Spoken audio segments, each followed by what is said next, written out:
Graça e paz, meus irmãos. Abram as suas Bíblias no livro de 1 Coríntios, capítulo 7. Nós vamos fazer a leitura e um breve estudo dos versículos 17 a 19.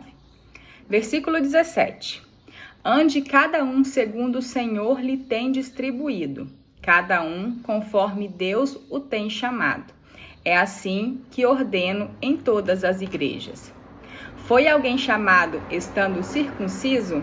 Não desfaça a circuncisão. Foi alguém chamado estando incircunciso? Não se faça circuncidar. A circuncisão em si não é nada. A incircuncisão também nada é, mas o que vale é guardar as ordenanças de Deus. Graça e paz, meus irmãos. Vamos continuar o estudo de 1 Coríntios 7. A partir do versículo 17, onde Paulo diz o seguinte: ande cada um segundo o Senhor lhe tem distribuído, cada um conforme Deus o tem chamado. É assim que ordeno em todas as igrejas. Eu achei que ficou um pouco difícil o entendimento, então eu vou trazer o mesmo versículo na versão NVI. Em todo caso, cada um continue vivendo na condição que o Senhor lhe designou e de acordo com o chamado de Deus. Esta é a minha ordem para todas as igrejas. Nesse versículo, meus irmãos, Paulo aconselha que cada pessoa deve viver na condição em que foi chamada por Deus, sem tentar mudar a sua situação social ou religiosa, pois o que importa é a obediência aos mandamentos de Deus. Vou tentar exemplificar para que haja um melhor entendimento. Paulo não está dizendo que você não pode ou que não deve mudar de vida. Ele está trazendo um ensino sobre caráter, ou seja, que você não deve tentar se moldar a um padrão para poder participar, ou interpretar um personagem que não representa verdadeiramente quem você é, para se encaixar nos padrões sociais e religiosos.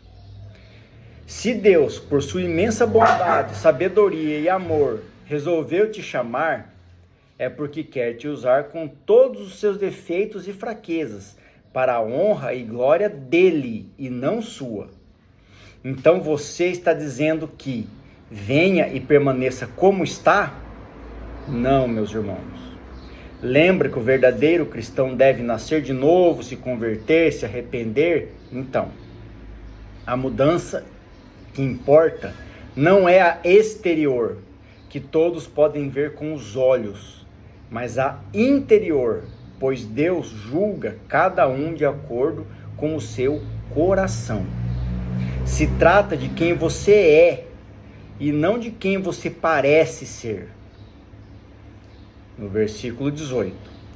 Foi alguém chamado estando circunciso? Não desfaça a circuncisão. Foi alguém chamado estando incircunciso? Não se faça circuncidar. Esse versículo, ele está tratando de uma prática ritualística daquela época dos judeus, onde Paulo fala sobre a circuncisão. Enfim, nós aqui no Brasil, 2025, não vivemos essa prática. Então tudo isso parece muito distante de nós. Então vamos tentar trazer, contextualizar para a nossa realidade. Só reforçando o que acabamos de ver no versículo anterior, que cada um deve vir como está, mas não permanecer como está. Eu trouxe uma referência bíblica aqui, em Atos 10, 34 e 35. Nessa passagem, ela está contando uma história que Pedro vivenciou. Então não é Paulo, agora é Pedro. Então falou Pedro, dizendo: reconheço por verdade que Deus não faz acepção de pessoas. Pelo contrário, em qualquer nação, aquele que o teme e faz o que é justo, lhe é aceitável. Muitas vezes nós julgamos as pessoas por sua aparência, E isso é um erro. Todos somos pecadores. Cada um teve sua trajetória na vida. E se Deus nos chamou para a sua presença, quem somos nós para julgar? Já vi muitas pessoas fantasiadas de crente para aparentar santidade, mas por dentro ser mais sujo que chão de rodoviária. E outros tantos com roupas rasgadas e pele suja que brilhavam em santidade. Mais uma vez eu digo, eu não estou aqui para julgar ninguém, cada um que julgue a si mesmo. No versículo 19. A circuncisão em si não é nada. A incircuncisão também nada é. Mas o que vale é guardar as ordenanças de Deus. Então observem, irmãos, Paulo vem falando que tudo que nós fazemos exteriormente, do lado de fora, não significa nada para Deus. O que significa é o que fazemos pelo lado de dentro. O que importa é o que está dentro de nós, não o que está fora de nós. Vejam, meus irmãos, como a palavra de Deus é maravilhosa e perfeita. O que importa é obedecer, viver conforme os mandamentos de Deus.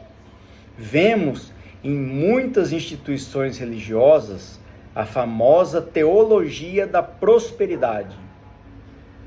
Pastores que mais parecem popstars, ternos brilhantes, penteados extravagantes, muita roupa e acessórios de grife, sem esquecer dos jogos de luzes, telões de LED, mega estruturas, equipe de apoio, enfim.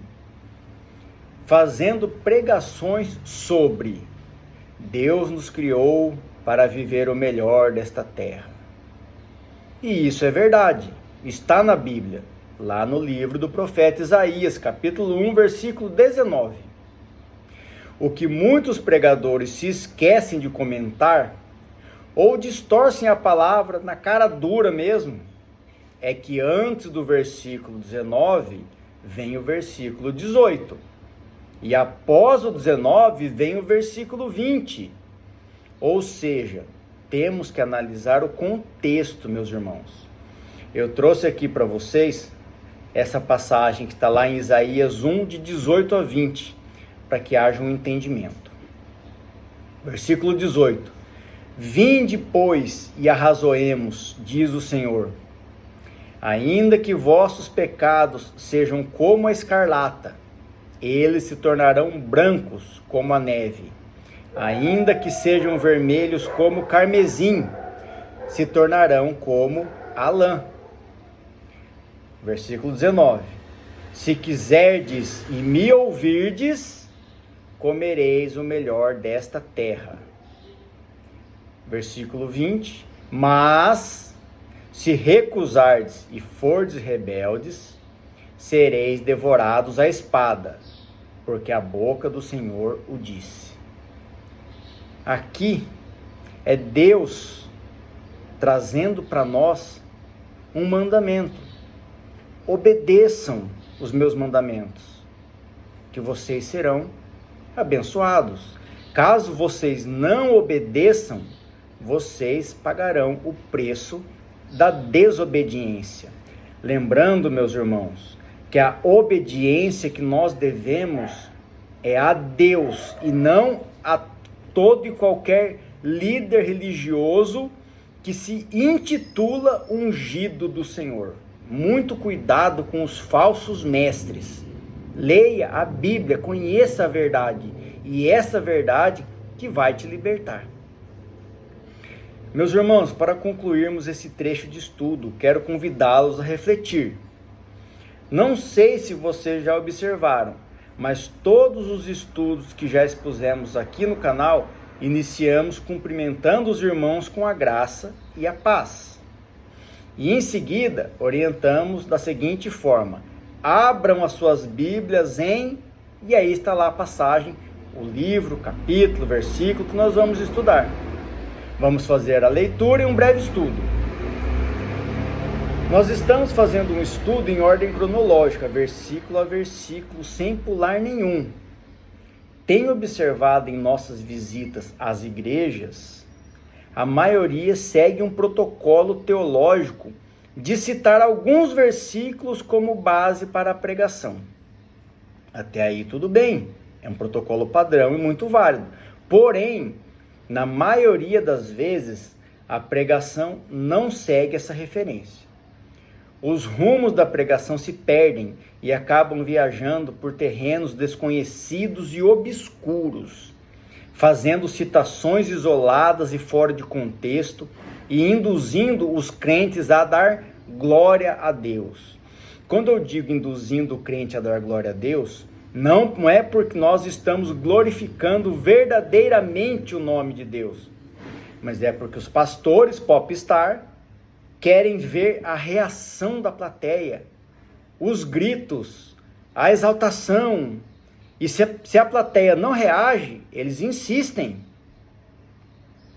E quando o pregador não obtém o resultado esperado por ele, surgem os famosos jargões das instituições religiosas. Tem alguém aí? Ou seja, o pastor quer que você diga amém, glória a Deus, ele quer o barulho. Então você não está falando de coração, você está falando com a boca.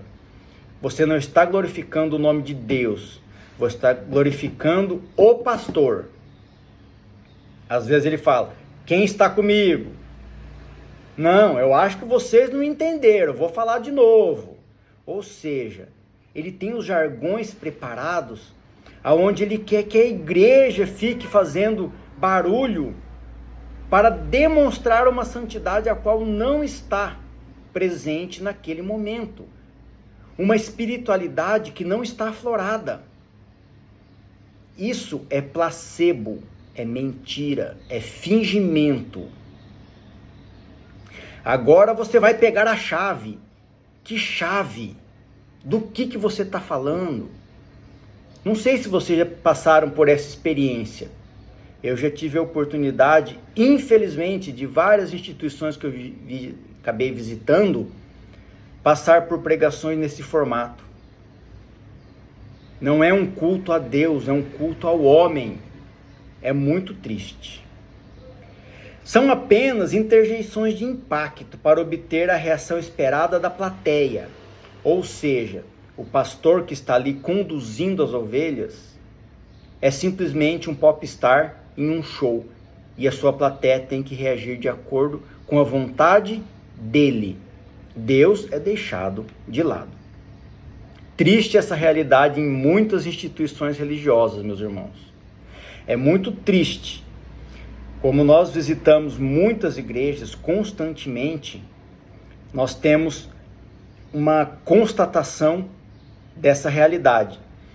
Muitas vezes chegamos nas igrejas, a recepção é ótima, as pessoas são educadas, são bem receptivas, nos conduzem a um assento, as cadeiras são boas, ar-condicionado bom, telão bom, som bom, jogo de luzes, louvor profissional, é tudo maravilhoso.